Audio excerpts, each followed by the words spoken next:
Welcome everyone, and thank you for joining us today at this special bicameral meeting of the Senate Climate Change Task Force. The Senate is conducting a roll call as we speak, so the senators will be joining us in a few more minutes, but we have a lot of great witnesses to hear from and a lot of questions from the members of the House and Senate, so we're looking very much forward to this incredible gathering of experts which we have here today. And we're privileged to welcome 4 guests from around the country who will help guide our discussion about a civilian climate corps and the power of this program to create jobs, advance justice, and address the climate crisis in communities across the nation while helping to create union jobs of the future in our country. The climate crisis presents us with imminent threats, but also immediate opportunities. Opportunities to make financial and sweat equity investments in our communities that build to racial, moral, and political equality. Work that rebuilds the economy and saves the planet all at the same time. Job creation that saves all of creation. That's what we're talking about here today. If done right, the new civilian climate corps would do just that. This proposal is not only a priority of many of my colleagues joining us today, but also a priority of President Biden's, who included it in his American Jobs Plan and is supported by nearly 2/3 of all voters.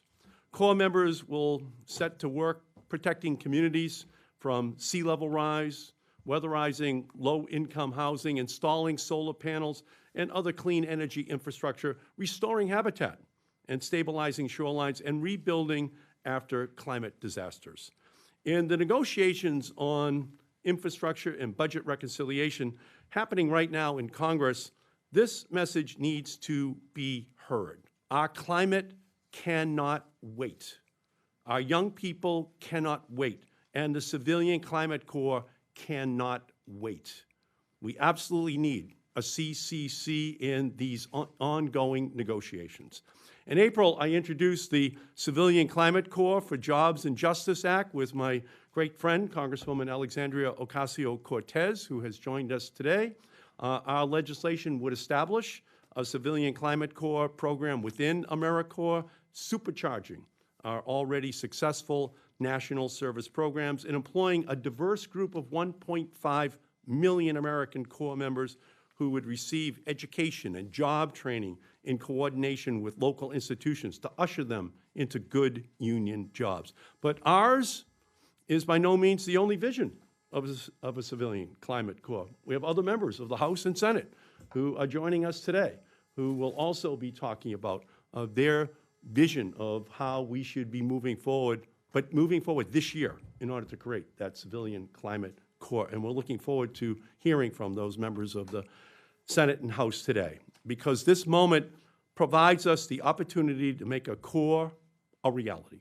We can get Corps members out in the world doing crucial work, preventing and responding to the climate crisis from Salem, Oregon to Salem, Massachusetts. And so once again, I thank everyone for joining us today for this special meeting, and I look forward to the great discussion which we are going to have. And I think we'll go to our witnesses, we can hear from each of them, and then we'll recognize the members of the House and Senate so that they can ask questions of our witnesses.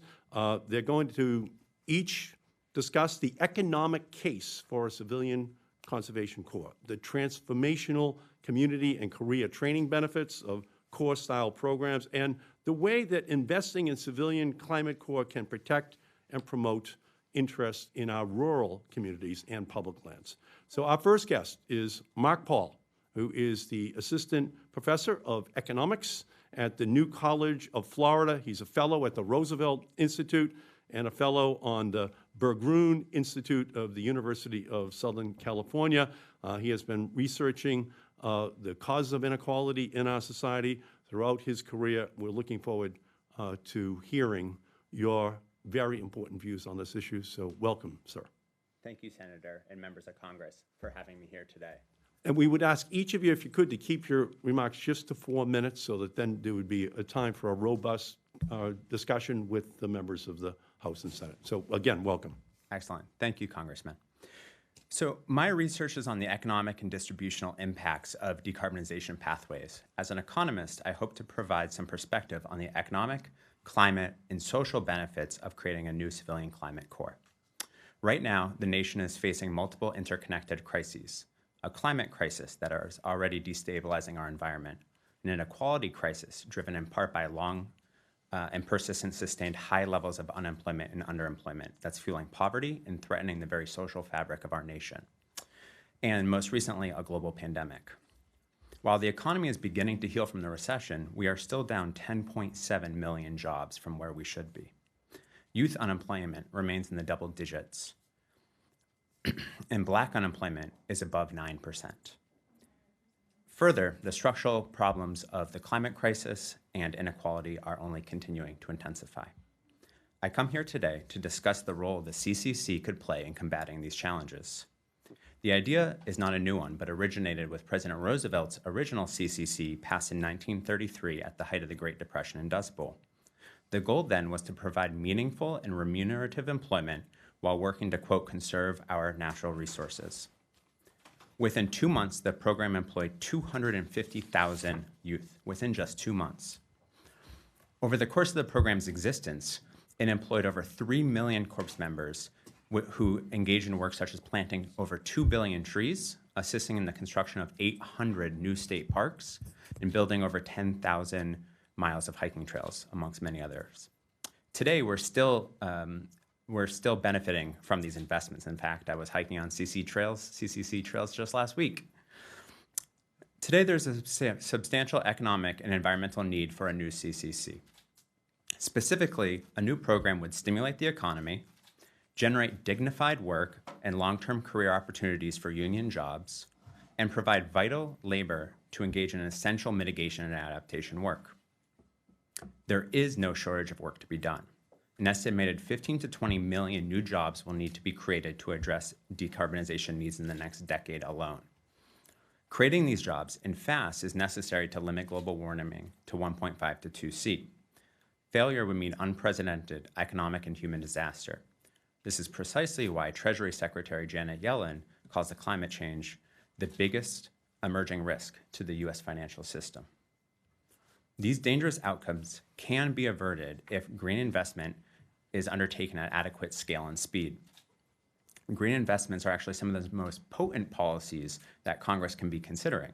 As a matter of fact, economists at the International Monetary Fund estimate that green spending yields economic benefits 2 to 7 times larger than those associated with non-green spending.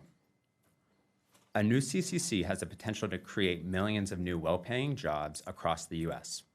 I estimate that 15 to 23 new jobs would be created per $1 million in spending. This translates to roughly 1.9 million jobs if the CCC were funded at $100 billion.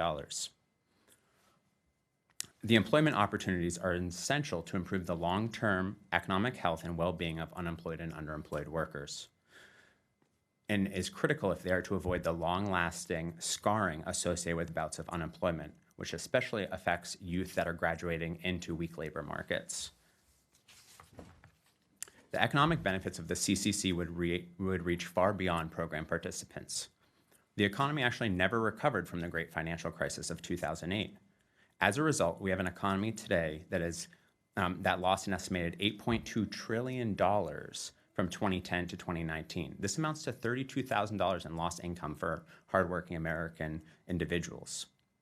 Replaying this failure can be avoided if we undertake adequate expansionary fiscal policy, such as funding the CCC at scale. Beyond these direct economic benefits, work conducted by Corps members will measurably reduce greenhouse gas emissions. Some of the largest emission reductions can occur through retrofitting of buildings, for instance. Just retrofitting the U.S. public housing stock alone will take the equivalent of 1.2 million cars off the road. To conclude, the great challenge of the 21st century is climate change, but this challenge is also an opportunity. It is the spur we may need to unleash our collective efforts to build a just and equitable society, one focused on human flourishing and less on private profits. A new CCC that offers a living wage, benefits, educational assistance, and career opportunities can help set us on that path. The youth want to work. The youth want to contribute to averting the worst of the climate crisis. They want to leave this planet better off. We should not let this chance go to waste. Thank you, and I look forward to your questions. Thank you, Mr. Paul, very much. Our second guest will be Julia Hyungas. She is Executive Director and co-founder of the remarkable program Power Core PHL, where she develops partnerships and pathways for young people in a new green economy. Ms. Hyungas is also joined by an alumnus of her program, Romeo McLeod, who is now continuing to give back as a valued member of the staff. So we welcome you both, and please begin. Great, thank you for having us. So to set the stage a little bit, I've asked my colleague, Romeo McLeod, to speak a little bit to his experience. So in Philly, we don't call it a program. Power Core is an experience. Okay, so I'm Romeo McLeod, of course, from Philadelphia, PA, specifically North Philadelphia.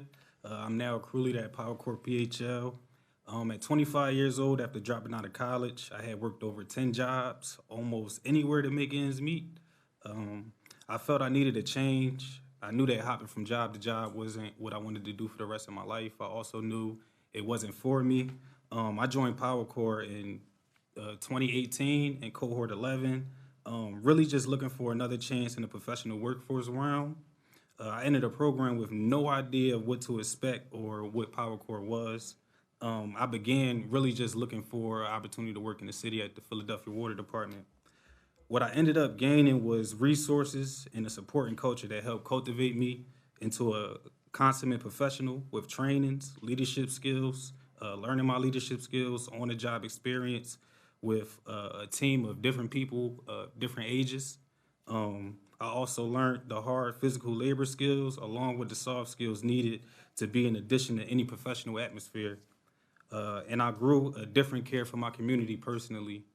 The program had a warming culture with leaders that looked just like me from where I was from.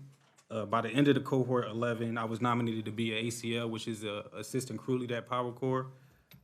Then I took the initiative to apply for a crew leader position with the supported staff. The experience as a member and now as staff has given me the patience as a professional, confidence as a leader, and the assurance that I can not only lead, but also trust in the culture to be led. You learn just as much as you lead. You learn just as much as you lead. You learn just as much as you lead, and being open to learning to lead gives you opportunities to grow. Since cohort 14, I've been a crew leader and giving back the energy to the people who don't know they have the ability and capability to conquer any hurdle they face, as I did. I see it as my duty actually now to give back, to motivate young people from my city to be more than what they believe or more than stereotypes perceived for Black, brown, and Hispanic people. It is an honor because the program did that for me, and without the program, I don't know where my life would be or where I would be led. I'm grateful for the program and for people like Julia who give me open opportunities to speak in a place like this. Thank you. Thanks for sharing your experience, Romeo. I say Romeo's amazing, but he's also not the outlier. So literally hundreds of young people since 2013 in Philadelphia have had the opportunity to come to Power Core PHL.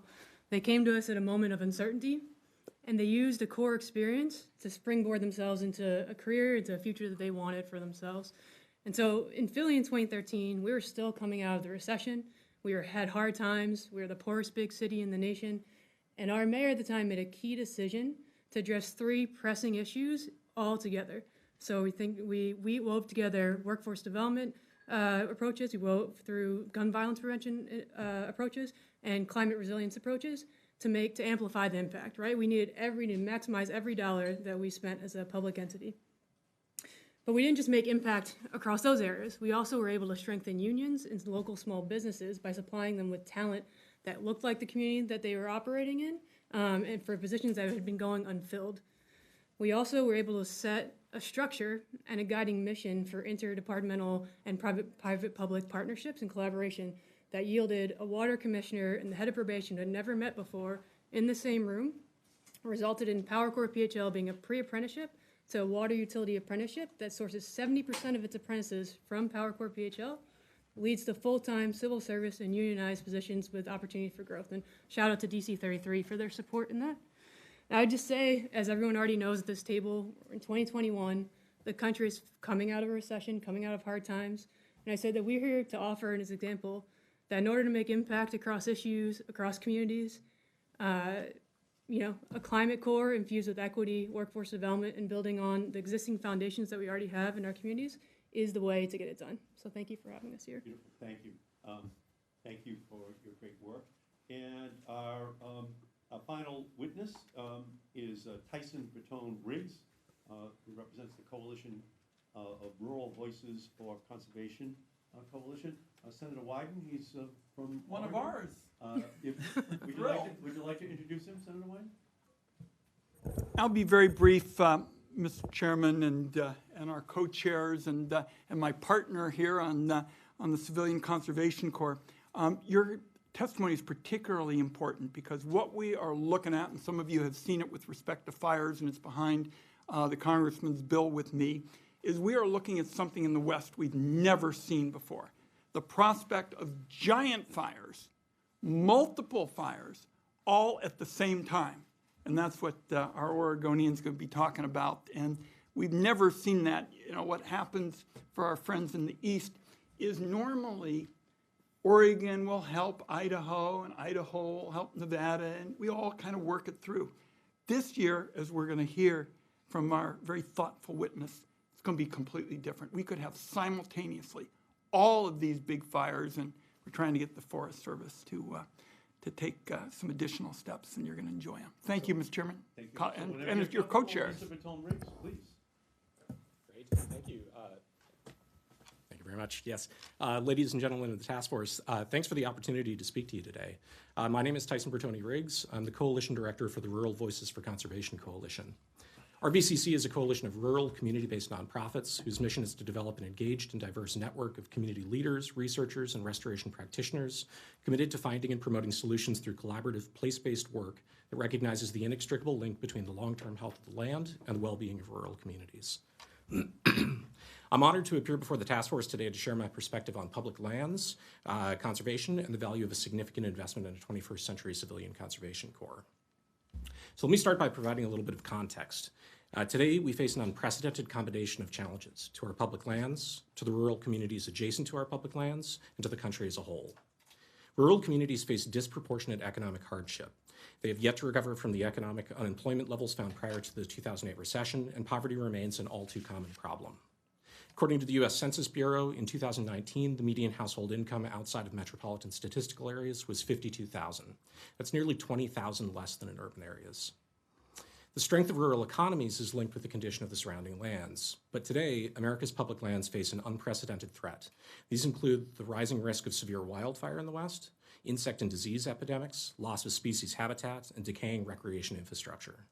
Climate change exacerbates these critical challenges and threatens to transform entire landscapes, disrupting the ecological and social communities that depend on them.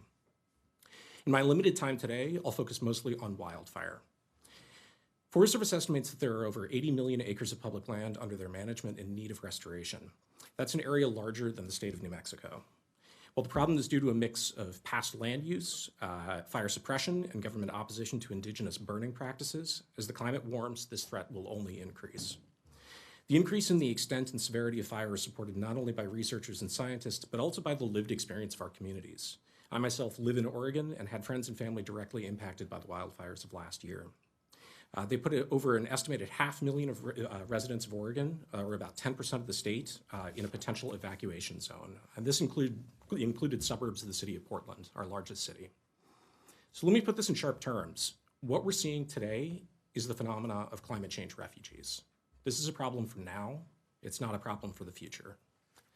I want to make it clear that this is also not just a rural problem or even a Western issue. This affects everyone through air pollution and associated health risks, the loss of forest ecosystems, impacts to our ability to recreate outdoors and the recreation industry, and through the positive feedback loop of additional release of carbon into the atmosphere. Furthermore, as with many disasters, wildfire disproportionately impacts vulnerable communities: the homeless, those living in poverty, and those living with disability. So what can we do about the combined problems of rural poverty and rising fire risk?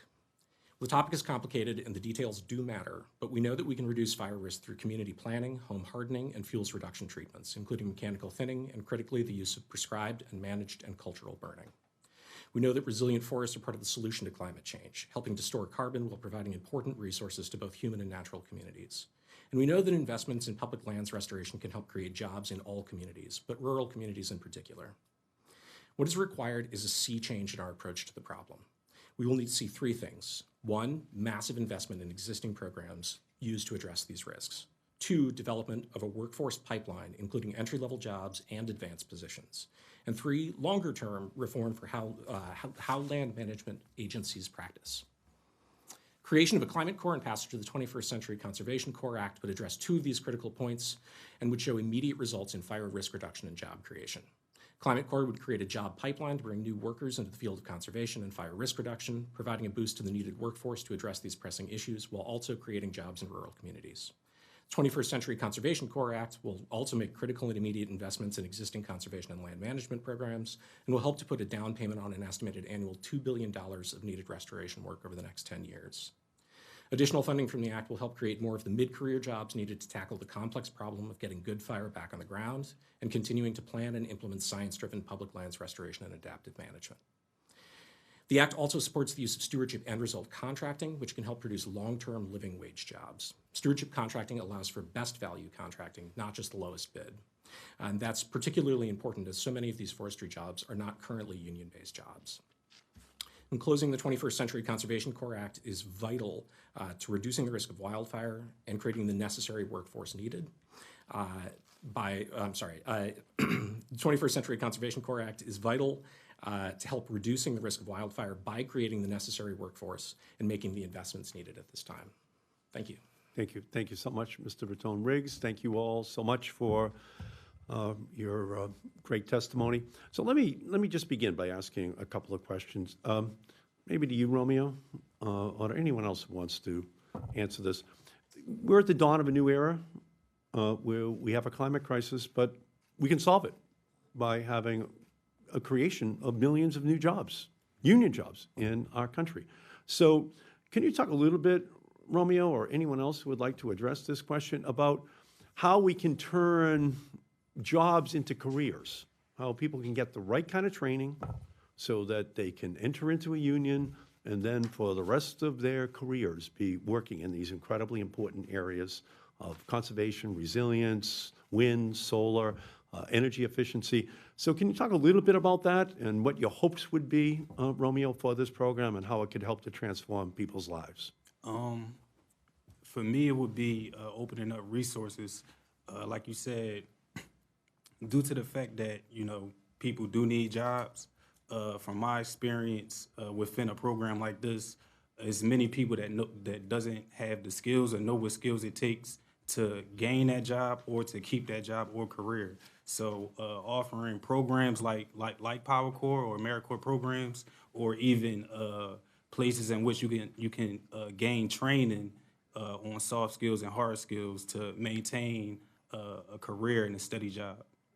Great. Anyone else want to take that? How can we take this civilian climate corps and turn it into just a pathway to union jobs for millions of young people? Sure. I'll just add that you have to design it in partnership with employers from the beginning, which is what we did in Philly. And so you don't want to train to something if it's not good, if there's not a job waiting for you.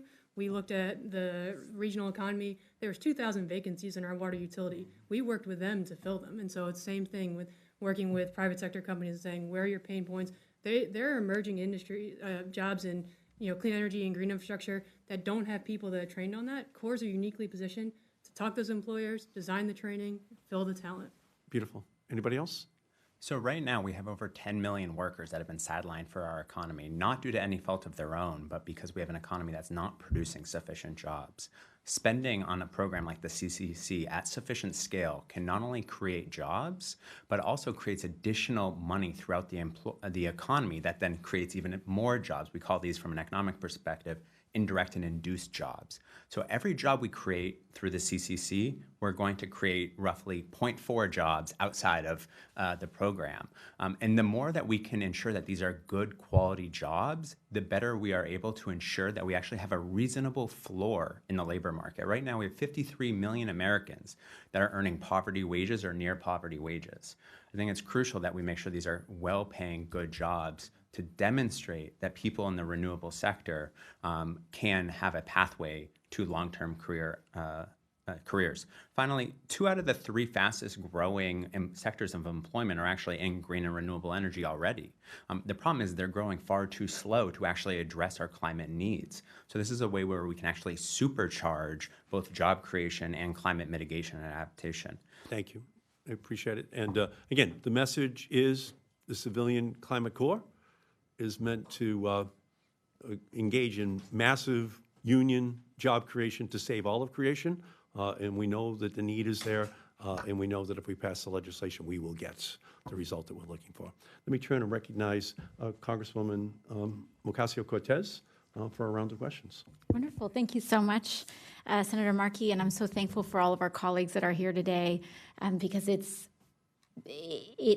cannot be understated how important and how critical a climate conservation corps is, not just for the preservation of our lands and our planet, but also for young people and the underserved across the country.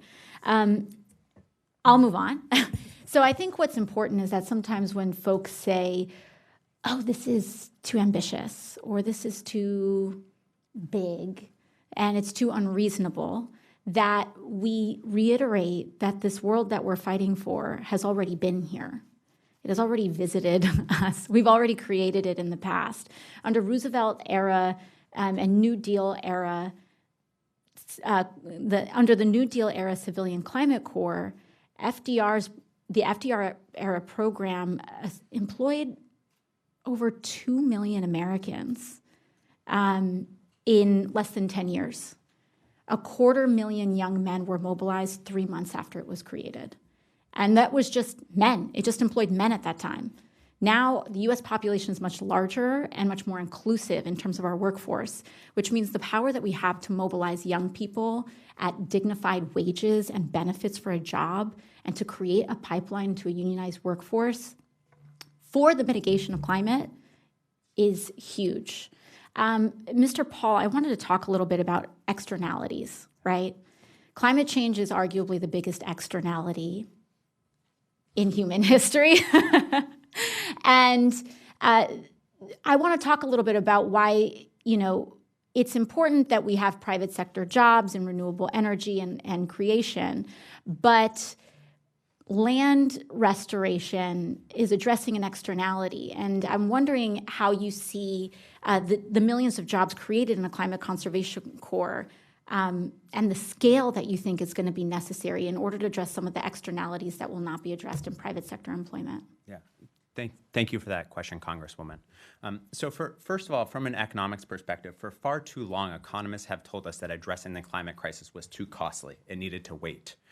Thankfully, a new economic paradigm is taking root both in Washington, but also amongst the economics profession itself, where we're realizing that a lack of public spending is actually our largest problem right now because we're not creating enough jobs. Now, in terms of Roosevelt's New Deal, if it was simply scaled for today, we'd be employing 750,000 people a year, just adjusting for the population. But of course, we know that the climate crisis is a much larger ecological crisis than the Dust Bowl was. So perhaps we should even, I would argue, go bigger than that. In terms of climate being an externality, the problem is that a lot of the work that needs to be done isn't necessarily profitable up front for private business, whether that be forest management, as we heard about in Oregon, or I live in Florida, whether that be coastal resiliency. I mean, my community will be underwater at 2C. There's no getting around it. You look at the maps, the town is gone. However, we could be employing people across this nation to do meaningful work. But what matters if we want to get the economic and the environmental benefit from this program is that it's scaled appropriately. I think that we need to be thinking big here. We need to be thinking about employing hundreds of thousands of youth a year. And the bigger we go, the larger climate and economic benefit we'll see from it. Thank you. And one last question for Mr. McLeod and Ms. Hilengas. A really key important part of this is the justice component, that we cannot compound on the injustices that even the New Deal contributed to with respect to redlining and other forms of environmental injustice. And so one of the questions that I have is, in your experiences in implementing these programs on the ground, how has this been transformational in closing inequities in communities and in your personal experience in working with young people and the underserved? Personally, programs like this build a lot of character in which people find in themselves to create even their own businesses or create their own kinds of way of living. You find order in the communities in which people feel like it can't be no order.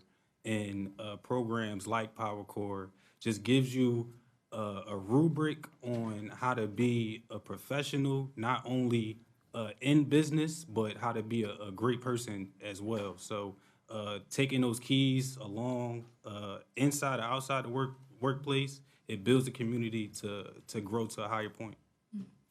I'd just say it also sets the stage to have real conversations with employers from the jump to say, you say you want to diversify your workforce, here's the opportunity, and there's an opportunity for action and a call to action. Wonderful. Thank you very much. Senator Wyden.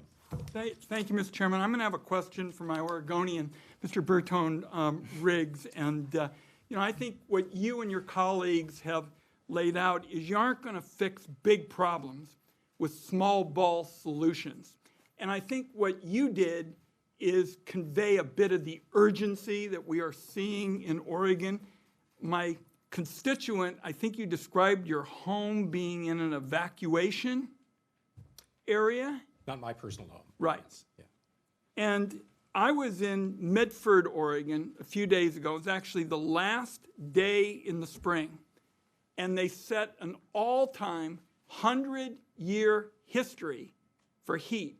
We got a call from the Weather Service in the middle of the discussion. And it looks to me like we're going to need at least a $20 billion investment is what the head of the Forest Service said was be needed to get at the hazardous fuels reduction challenge. Tell us where you think that money could best go, because the kind of consensus, and Senator Heinrich and I sit next to each other in all these committees, is thinning around homes would be hugely important for today's fire risk. But I see the Congresswoman and my other colleagues making a great point about the need for permanent jobs. But so walk us through what we need now and how we can segue into using that $20 billion for the long term. That's an excellent question. Thank you very much. Short term, when I look at just Region 6, so Forest Service Region 6 is Oregon and Washington, we have something like 2 million acres of non-commercial thinning that has already been completed through the NEPA process. NEPA shelf stock is usually the term that's used. These are shovel-ready projects. You could put people to work tomorrow on those. That could be employment through the agency, that could be employment through conservation corps, nonprofits, or through for-profit businesses. That work is vital, and the sooner we start it, the better. But what you alluded to, I think, is a pipeline of work, right? And I think that's where the work that RVCC does and other community-based organizations is really critical. It's about building collaborative conservation. It's about working with communities to plan those projects, where they need to happen, and how they can happen in ecologically sensitive ways. There's a lot of that work that's already underway, but the sooner that we can invest in programs like the Collaborative Forest Landscape Restoration Program and others that support that collaboration, the better. Thank you. My colleagues are all waiting to ask questions, Mr. Chairman and colleagues. Thank you. Thank you, Mr. Chairman. Congresswoman Chu.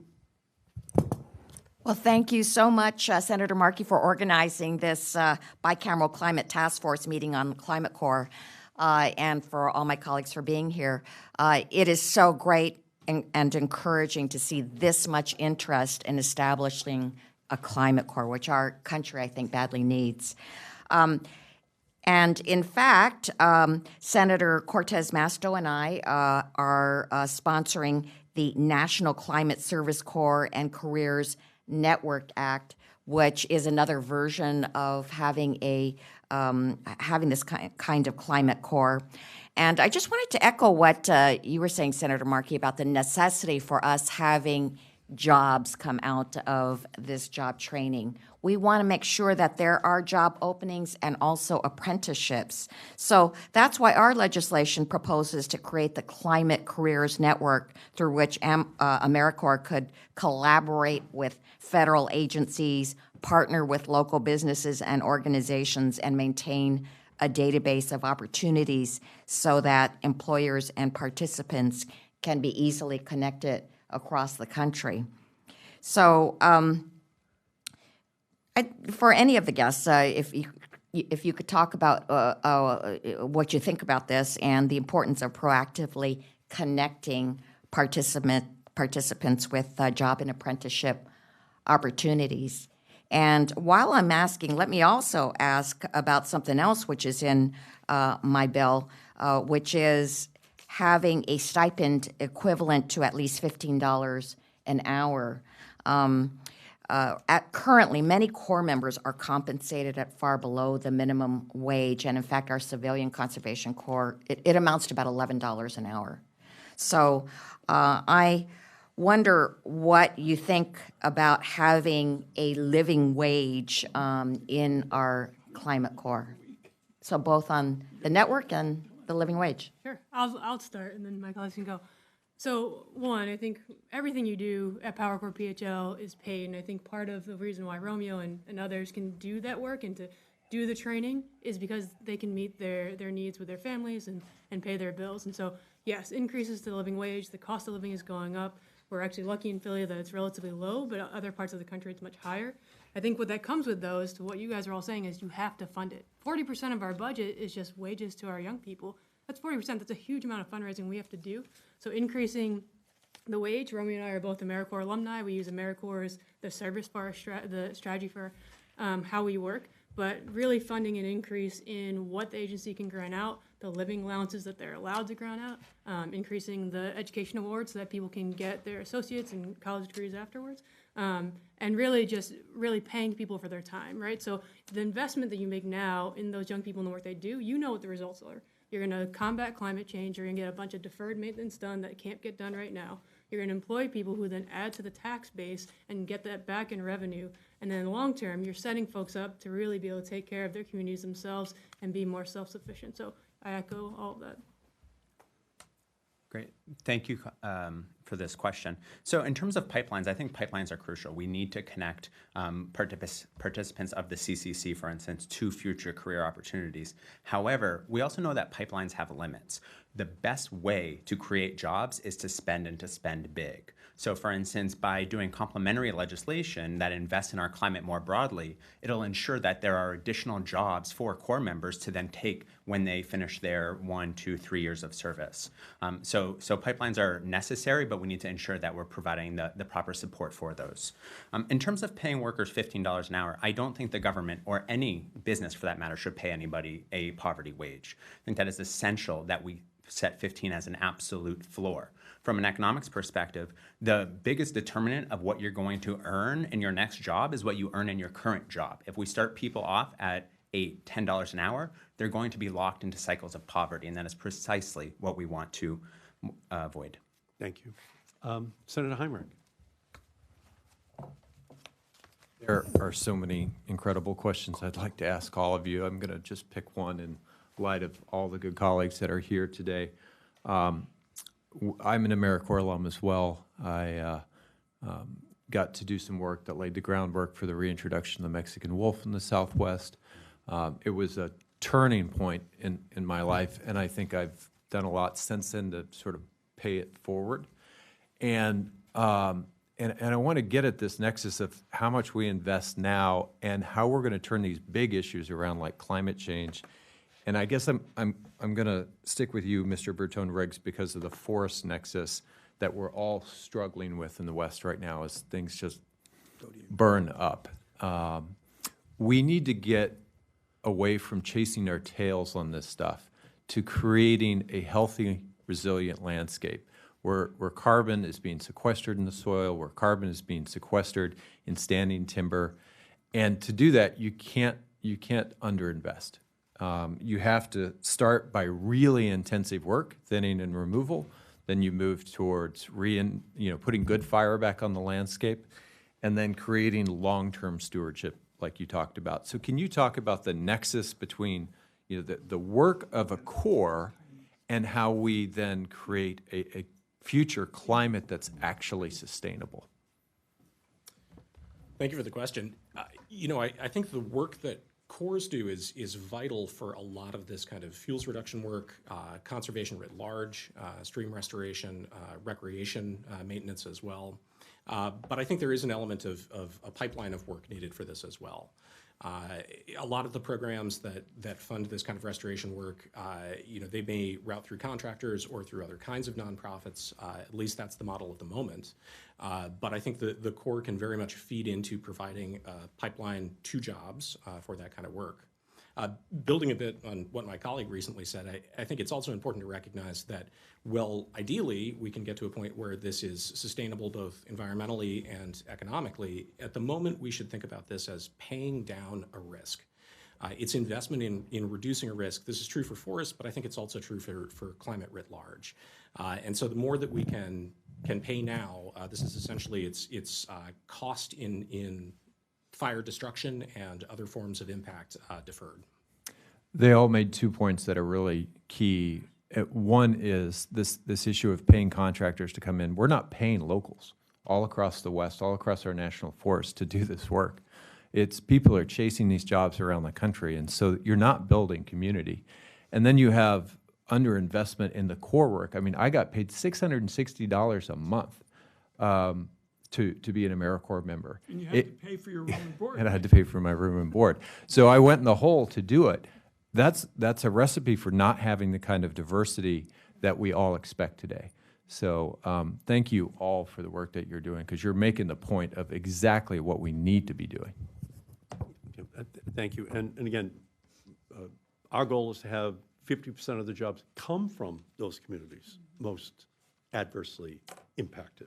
And we're going to have to provide some funding to make it possible for those communities to have the full representation which they deserve. Let me turn and recognize Congressman Neguse. Thank you, Senator Markey and Representative Ocasio-Cortez, first and foremost for your leadership. And it's a pretty exciting moment with respect to the CCC and the real momentum that I think exists here on Capitol Hill and across the country for this concept. I represent Colorado, as Senator Wyden mentioned, a state that's been deeply impacted by western wildfires. But we also are home to some of the most magnificent remnants of the Civil Conservation Corps of the 1930s. I had a chance to tour recently. I'm sure some of you are familiar with Red Rocks, the best musical venue in the world. Of course, I represent it, so I'm very biased in that regard. But there's a camp, Mount Morrison Camp, where many of these CCC workers worked and lived. You can still go and see the barracks and literally the original legislation that President Franklin Delano Roosevelt signed back in 1933, creating the program. And so it's hard to think of another program that has, I think, captured the imagination of the American people more than the CCC. Obviously, 21st century reimagined for the new challenges that we face, primarily the existential threat of climate change. So very grateful to all of my partners here on a bicameral basis. We have a bill with Senator Coons as well as a bill with Senator Wyden. And it's just exciting to see so much momentum in that regard.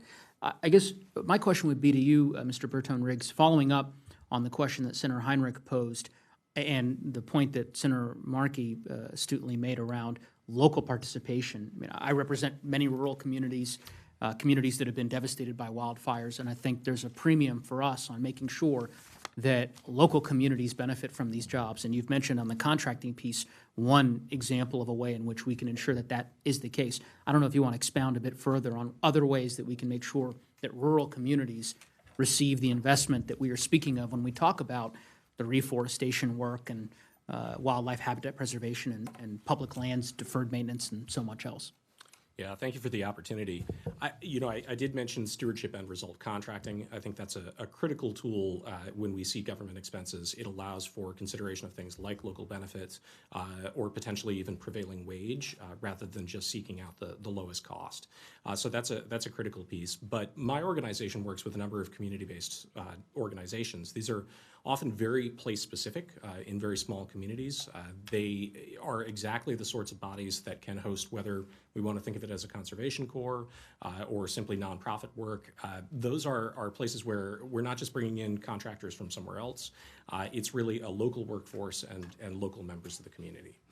So I think investment in nonprofits is certainly a way to do this. And one consideration, given the level of crisis about this, is to consider waiving what are at times onerous matching requirements for federal projects.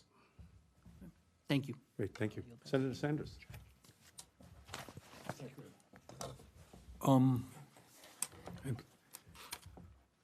If we are going to go forward with climate, as we must in order to save the planet, we're going to have to do it through reconciliation, by the way, just so we get the politics correct. And right now, many of us are working on a budget, but I want to throw out a question to you, pose a problem. The Peace Corps, anyone know what the budget of the Peace Corps is roughly? I learned recently it's less than, Chris, it's what, less than 500 million a year? 500 million, all right? We are talking about, I don't know what the budget is of AmeriCorps. Julia, do you know? What is it? It's about $1 billion. $1 billion. What we are talking about is significantly, significantly, significantly more. To be successful, and we're doing that because obviously we are facing an unprecedented and existential crisis where the United States has got to lead the world and work with other countries. Here is the dilemma, and this is big stuff. If we're going to put perhaps tens of billions of dollars into a program, we better know what the hell we're doing, all right? Or else it will backfire. Taxpayers will say, hey, you're spending all this money. I'm seeing people hanging around doing nothing. So we need a real detailed, we need help, to be honest with you. A very detailed proposal, whether it's fighting forest fires in the West Coast, whether it's weatherizing older buildings all over this country, whether it's dealing with agriculture, whether it's dealing with transportation, whatever it is. If we're going to be talking about putting an unprecedented amount of money into a new program, we better know what we're talking about and have as much information and specificity as we possibly can. Somebody want to comment on that? We need, what I'm saying is to go forward, we need some help here. I'll start again. I think I'm preaching to the choir, but we're going to pay that money one way or another. So you either invest it in a No argument about spending the money, but I want to spend it well. Right. Because if you don't spend it, you're going to be doing it reactively, right? But cities across the nation have decades worth of deferred maintenance that have gotten us to this place. The projects are there, right? There's green infrastructure to manage stormwater that is rippling through every water utility across the country. Those require maintenance for up to 50 years to a lifetime. Those are projects that need to have folks working on. What I'm talking about, we are also putting in huge amounts of money to fight climate change in general, above and beyond the climate core. But we need your help to be specific. For example, we're throwing around money. We don't know where it is now. Tens of billions of dollars for electric buses alone, on top of everything else. But what we're going to need your help with a lot of specificity is how many people are we going to be employing? Where are they coming from? What are they going to be doing? What you do not want is having, for the sake of the workers, as well as taxpayers, you don't want people sitting around without anything to do. So we better know what we're doing.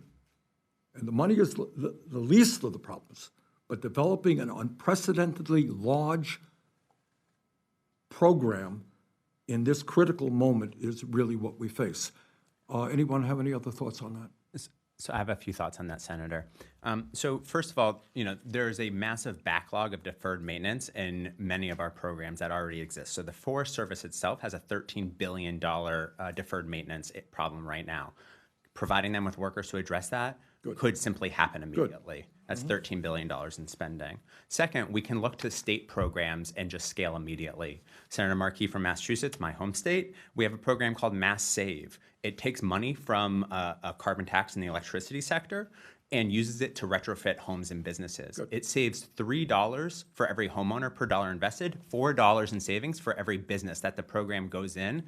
They pay 75%, have a 25% local match, unless you're low income, and then it's free. I benefited myself from the program when I was in grad school. I had a hard time affording my own energy bill.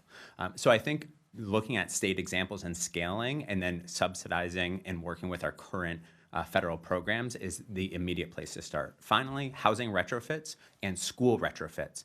A lot of local communities have a hard time meeting their energy demands, and we can simply put workers to work immediately. But you're going to have trained workers. How are you going to be, do you have, talking about apprenticeship programs, et cetera, working with unions? Is that part of what we're talking about? Absolutely. I think that we can do both, some partnerships with existing NGOs and existing for-profit businesses to rapidly scale that work up. I mean, one of the challenges we faced in the New Deal when we were doing something similar was the, complications between going fast and doing everything precisely. For instance, right when Roosevelt came into office, they created the Civil Works Administration, the precursor of the WPA and CCC. Most people don't know about this program. It employed 8% of the American workforce in 2 months. Were some people sitting around? Absolutely. But was it a small fraction? It was. But there's a lot of, there are growing pains from going really fast. So that's something we do want to consider. Okay, good. Thank you. Thank you.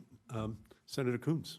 Oh, thank you, Senator Markey, for convening this, and thank you to all of my colleagues who are here. All of us have some experience with either the CCC or with working in one of the state civilian conservation corps that exist. Senator Heinrich, Senator Lujan, my co-sponsors of a bill in the Senate, and most of us have a bill in the House or the Senate that looks at this historic opportunity we have to combat the climate and to put people to work in positive, productive, important ways. And thank you for the ways you've testified about your personal experience serving, the organization you help lead, or how this is going to impact our country as a whole. I think Chairman Sanders of the Budget Committee asks exactly the right question. Is it how quickly can we scale this up? How can we do that wisely? And how can we get as many people doing this critical work combating climate change in a way that is sustainable? President Biden has a $10 billion proposal placeholder in his American Jobs Plan.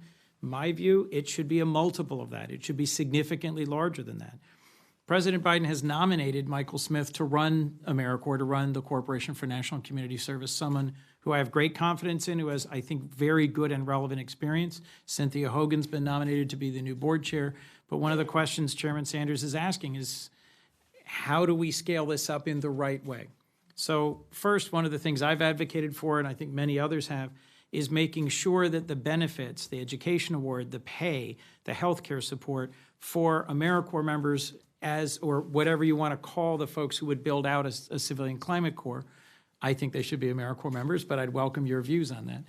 We need to increase the pay and benefits. We need to invest in recruitment and retention to make sure that we are recruiting and retaining a diverse corps that most represents communities that have been overlooked or harmed or impacted in negative ways by climate change and by the environment. And we need to make sure this is sustainable.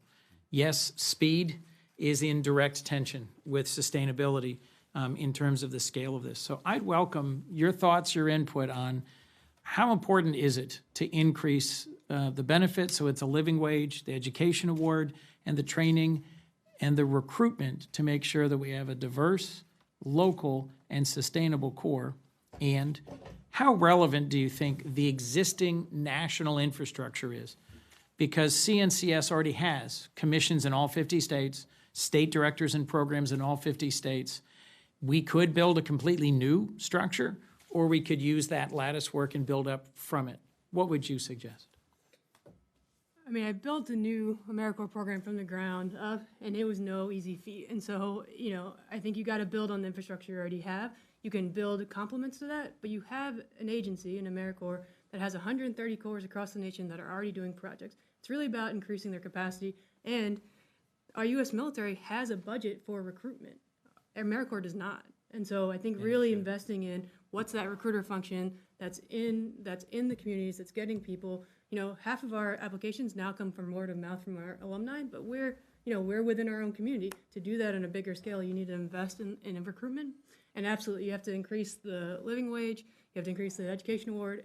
People have to be able to take care of themselves and their families. I'd also say that there's a policy that actually needs congressional authorization, is to change the 80-20 rule, which requires that you can only have 20% of your time be training and 80% must go to direct service. Even getting that to 75-25, 70-30, there's a lot more flexibility to train people in the very technical skills that they need for these jobs and jobs of the future. But also it's just more adaptive and responsive to local need and things that you might see as my colleagues here are talking about, fighting forest fires. That just takes more training than other things. And so I think really looking at what are those levers that are very much within your power, and then absolutely we got to invest if we want to get the results. But you would build up from the existing AmeriCorps infrastructure would. and tweak some of the rules in Exactly. terms of training time and investment in recruitment. And recruitment, especially, if I knew about AmeriCorps when I was 17, 18, I probably would have came right into AmeriCorps program due to the possibilities, like an education award. I dropped out of school. If I knew about an education award, I would have got the education award and got out. Also, in programs like this, speaking on climate change and the climate in general, when it comes to, we work with trees, we do a lot of tree planting. We probably plant over 1,000 trees a cohort. This cohort alone, I'm for sure we planted over 500 trees. My crew specifically did 250 trees. And the more work you do cleaning your neighborhood, planting trees, the more respect you gain for the earth. And it becomes a trickle-down effect, because now you're going home like, hey, look, this is what the trees do for such and such. Now your mom, grandmom, son, friends, now they caring about the neighborhood. So it's a trickle-down effect. Thank you, Romeo. Mark, any advice on building on the infrastructure in the existing system versus doing something completely new? Yeah, I think that's a challenging question. I see no problem with building on the existing system, with the exception of the fact that we're going to have to pay AmeriCorps workers, in theory, what we pay the CCC workers. Right now, 100 AmeriCorps workers tend to be paid 110% of an antiquated federal poverty line. Right. 75% of them are earning less than $14,000 a It's year. been Nobody too low should for a earn. long time. Nobody should earn that. Yeah. And you don't earn that. You earn a lot more than that. You just get paid that. Exactly. So we're exploiting our workers, and that's not something we can do moving forward. Thank you. Thank you. Senator Casey. Ed, thanks so much, and thanks for gathering us. I know I'm at the late end of this. I'm sorry, I'm coming towards the end. I know we're limited on time. I want to thank both the House and Senate members who are here. We don't get together enough, and we're grateful for that. And this distinguished panel, that's some kind of a warning, huh, for the weather. But Julia and Romeo, I'm told both of you live in Philadelphia? Yes. In the city? Yes. Well, thanks for being here today. And we haven't had a chance to meet, but I have a question for you regarding the opportunity we have, not just for conservation jobs and an effort to involve so many Pennsylvanians in combating climate change, and also to take advantage of that opportunity. But I wanted to ask you about the opportunity we have both on public lands as well as private lands, and that the private lands part of it is not something we talk enough about. A bill I have is going to focus on that, but I wanted to get your input and your advice about how to approach that. Just by way of background, and both of you know this as Pennsylvanians, we have had just in the last 50 years a real commitment to conservation.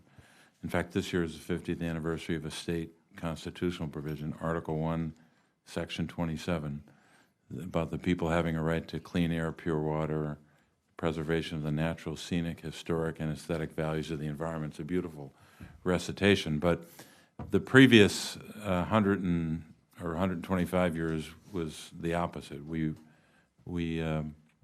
allowed industry to kind of do whatever the hell it wanted to extract energy and the like. So we finally got our act together in 1971. We also have a state that is by one estimate, when you add up all of the farmland and forestry, about 85% of the state is covered by that, 48 rural counties. So my point is there's a lot of land, a lot of turf for this, and as well as a great opportunity. But I wanted to ask you, in terms of the goals we have to combat climate change and to make our ag communities, our farmers and farm families part of this, how do you approach that question of using both the opportunity for public lands as well as private lands? Do you have any thoughts on that? I'd say that we strongly believe that you can advance individuals by advancing the community. And so Right. if it has a community benefit, I think we can all, roll up our sleeves and make an impact. I think it's very, it needs to be very tailored to the local community. So the issues that we have in Pennsylvania, but even different regions of Pennsylvania are different from each other. And so I think really building bills that allow the flexibility for local communities to set, what are the projects that we really need that are going to hit our climate goals, and how do we get there? I know that in the Delaware River watershed, to get to 30 by 30, we need to do 3 times what we're already doing conservation work, and that's going to take a lot of public-private partnerships. So I think it really is building bills that allow that flexibility for local communities to set that, and to meet these ambitious national goals together. But I think it's going to look very different whether you're in Oregon, Pennsylvania, Florida. And so I would just say allow us some flexibility to do what we do. Mm-hmm.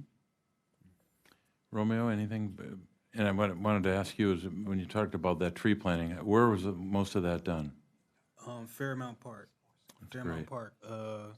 Mostly in the West Philly area, Fairmount Park. But what's your question before that, if you don't mind me? We're just talking about public and private lands, utilizing the opportunity for both. But I know it's a lot of land in Philadelphia alone that is not being touched. Whether that be the city not having the workers to touch the area or not having the permission to touch the area, and opening up those areas would, of course, create more jobs, more job opportunities, and more opportunity to conserve those parks by planting trees, doing land care, and caring about, the environment and the neighborhood. well, I commend you on that work. Thanks for the work you've done. Thank you. Thank you. And thanks to all of our witnesses. Thanks to the Senate and House members for joining us. This is a very important subject. So just turn in, Representative Ocasio-Cortez, would you like to say something here at the end of the hearing? Thank you, Senator Markey. Thank you, everyone, again, for joining us. I think it would be remiss if we didn't mention, I think, of the generational dynamic that this challenge represents. I think one thing that's really important as well is that in the Civilian Climate Corps bill that Senator Markey and I have introduced, there is no age limit to participation. I think this is incredibly important because it represents the economy. It's reflective of the economy that we are now growing up into. Especially during the pandemic, people have fallen out of unemployment into long-term unemployment, which does require these kinds of interventions in order to get people ramped back into the economy again. But specifically from a generational dynamic, young people, the last time that our generation and that I personally witnessed a thriving economy was during the 90s when we were kids.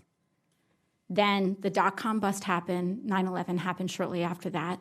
We were raised in a decade of war, in an impending climate crisis. And then from there, a catastrophic recession that most working people never fully recovered from. We were told to go to school and to get a good job, and that $250,000 of student loan debt would easily pay itself off. And then after that, if you wanted a job and go to graduate school, another $250,000 is what would create economic opportunity for you. And we graduate into a recession as we watch our country go up in flames or drown in rising sea levels. A Civilian Climate Corps, and so the question that we have is we have a student loan crisis, a housing crisis, a climate crisis. How on earth can we possibly overcome this? And I think one of the ways that we overcome it is by being one of the most unionized workforces and unionized generations in American history. By collecting our power as workers in the economy, we can take our futures back. And what's important about a civilian climate corps is that it is an on-ramp and can function as an on-ramp to unionization and to when we plug this in with union labor. But it's going to require putting us to work in the externalities of climate change, in reforesting land, in carbon mitigation, but also in resiliency and in the justice work. You know, planting trees, this isn't volunteer work. It's how we put the carbon back in the ground. It's how we actually take our future back into our own hands. But Chevron is not going to make those jobs. We as a public and as a people have to make those jobs, which is why I think this investment in a climate corps is so crucially important. It's doing the work to draw down, which is not profitable, but it is beneficial. And so all of that is to say is that in also looking at the other jobs that we need to do, we need to look at where unjust jobs and unjust labor is coming from right now. In California wildfires, we're using prison labor. By all forms and by all by many advocates, slave labor, uncompensated labor, and we're sending imprisoned people to go fight wildfires.